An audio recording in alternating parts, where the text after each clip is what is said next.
Maribor je mesto, ki naj bi se v prihodnosti turistično vedno bolj razvijal.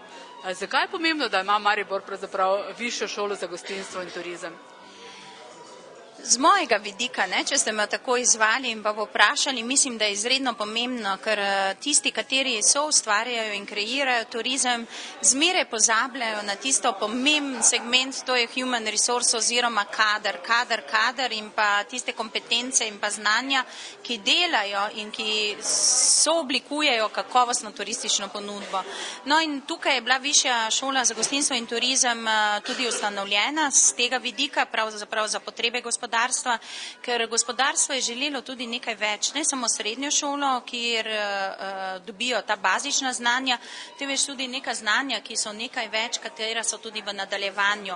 No in če lahko tudi eno istočnico k temu povem, mislim, da meni po parih letih, ker sedaj 10 let seveda praznujemo te šole, je izredno pomembno, da imamo tudi, da razmišljamo nekako po poti tudi visokega šolstva, kjer si dobijo študenti tudi ta management znanja. Danes bodo prikazane tukaj na tem kulinaričnem dogodku oziroma kulinaričnem abonmaju kompetence in pa znanja, spretnosti, ki so se jih pridobili z strokovnega vidika, pa da je to obogateno s managementom, zato sem rekla, da je izredno pomembno, da imamo tudi visoko šolo.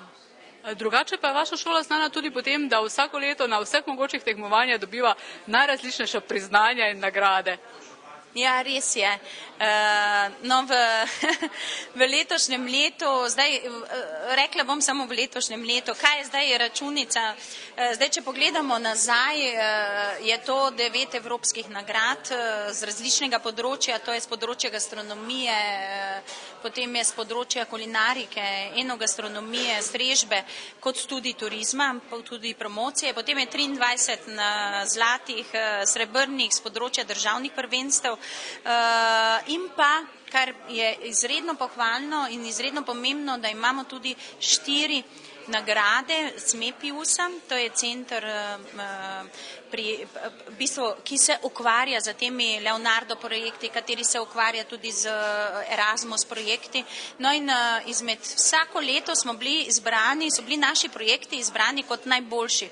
Mi smo že izpeljali 14 projektov, trenutno smo v fazi, zdaj moram kar prešteti, ker jih imamo toliko, mislim, da imamo 5 projektov, katere bomo izvajali, no in eden je zelo pomemben projekt, zelo velik projekt, zelo veliko denarja, ker je pilotski projekt, prenos dobre prakse, inovacije, to je WellPro, Wellness.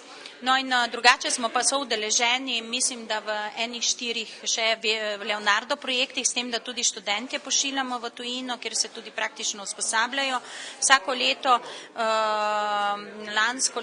lansko študijsko leto, letošnjo je napoved okoli, mislim, da 20, lansko leto jih je bilo 23, no in tudi usposabljamo predavatelje, no in v letošnjem letu, čez 10 dni, potujemo v Maroko, oziroma že čez 7 dni, kjer imamo kongres, letni kongres, kjer tudi študenti tekmujejo za zlato in pa srebrno nagrado, kjer so bili izbrani izmed 14 projektov, so bili izbrani v finale, no in sedaj so v finalu, tako da tekmujejo, jaz mislim, da ena nagrada bomo videli. Prav tako pa tudi kot šola dobimo eno posebno nagrado, pa bi nekaj o tem naslednjič povedala. Dejstvo je, da šola daje veliko poudarka praksi, in tudi ta gurmanski abonma je posledica tega. Ja, študentje morajo s svojim individualnim pristopom, to je z individualnim študentovim delom, seveda morajo pristopati s projektno aktivnostjo, kot je na primer ta projekt, ki se danes odvija.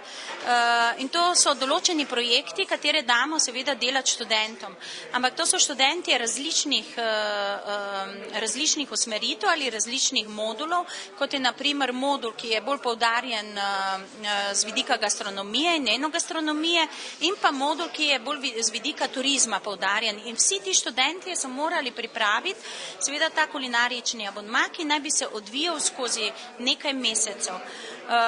Mislim, da bo to okoli 2 meseca, takrat, ko je semester končan, kjer imajo za nalogo pripraviti en takšen kulinarični dogodek.